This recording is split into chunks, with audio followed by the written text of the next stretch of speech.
మీరు Ambati రాంబాబుకి mass warning ఇచ్చారు. ఆ తరువాత మీ మీద కొంతమంది వైకాపా నేతలు అలాగే YSR Congress party social media గూడా మిమ్మల్ని టార్గెట్‌గా పెట్టుకొని మీ మీద కొన్ని కమెంట్స్ చేయడం, మీ మీద కొన్ని పోస్టులు జేయడం ఇవన్నీ చూస్తూ ఉన్నాం. ముఖ్యంగా రోజా గారు మీ మీద కొన్ని కమెంట్స్ చేశారు. భూమికింతుంటది. మొదటిసారి ఎమ్మెల్యేగా గెలిచింది ఎగిరెగిరి పడుతోంది.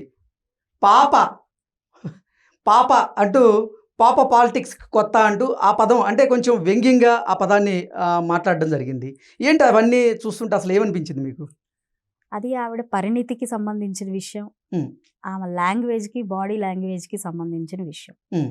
మీరు ఇంకెంతసేపు మాట్లాడినా ఒక్కొక్క వ్యక్తి దగ్గర మీరు కొన్ని మాటలను వినలేరు. హ్మ్.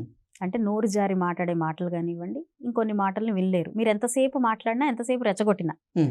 కొందరి దగ్గర మీరు ఎంత కోరుకున్నా మంచి మాటలు గానివ్వండి, ప్రవచనాలు గానివ్వండి రావు. హ్మ్. సో, ఒక వ్యక్తి దగ్గర నుంచి అంతకంటే ఎక్స్‌పెక్ట్ చేసేది ఏం లేదు గాబట్టి, ఇంక ఆమె మాటలకి కౌంటర్‌గా నేనేం చెప్పగలుగుతాను చెప్పండి. హ్మ్.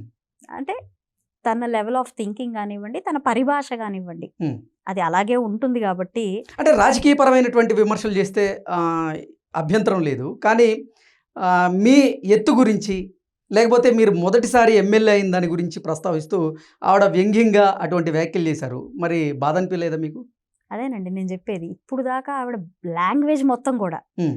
అన్ని వ్యక్తిగత విమర్శలే గదా! ఏ వ్యక్తి గురించైనా, ఎంతటి నాయకుడి గురించైనా కూడా హ్మ్. అన్ని వ్యక్తిగత విమర్శలు, లేదనంటే కించపరిచే విషయాలు. అలా కాకుండా మీరు విధానపరమైన క్వెషన్స్ వేయడం గానివ్వండి, హ్మ్. ఇది ఇలా ఎందుకు చేస్తున్నారు అనే క్వెషన్ గానివ్వండి, లేదా సరైన వివరాలు తీసుకొని మాట్లాడిన పరిస్థితులు గానివ్వండి, హ్మ్. ఏ నాయకుడి పట్లైనా ఉన్నాయా? బాబు గారి దగ్గర నుంచి గూడా ఈరోజు హ్మ్. నిన్నగాక మొన్నొచ్చిన నాలాంటి నాయకుల దాకా గూడా తను మాట్లాడే విధానం మొత్తం పూర్తిగా అదే గదా! ఈరోజు నేను కొత్తగా బాధపడేది ఏముంది? ఇప్పుడు మీరేంటో నాకు తెలిసిన తర్వాత, హ్మ్. మీరు ఇంతే అని నాకు తెలిసిన తర్వాత, ఇక నేను ప్రత్యేకించి మీ గురించి బాధపడ్డము, లేపోతే ఇంకేదైనా కౌంటర్ చేయాలని అనుకోవడంలో అర్థం ఏమి లేదన్నది నా అభిప్రాయం. అంటే మీ వ్యక్తిత్వాన్ని హననం చేస్తూ, మీ ఎత్తు గురించి ఆవిడ కమెంట్ చేస్తూ ఉంటే మరి మీరెందుకు తిప్పికొట్టలేదు దాన్ని? అంటే ఒకటండి, హ్మ్. ఈరోజు మనం ఎదుటివాడికిచ్చే వాల్యూని బట్టి, హ్మ్. ఈరోజు నేను ఒక వ్యక్తికి వాల్యూ ఇచ్చే వ్యక్తి నన్నెవరైనా ఏదైనా అంటే, ఆ స్థాయి వ్యక్తి నన్ను అనకూడదు గదా అని నేను అనుకుంటాను. ఓకే. ఓకే. దానికి రియాక్ట్ అవుతాను.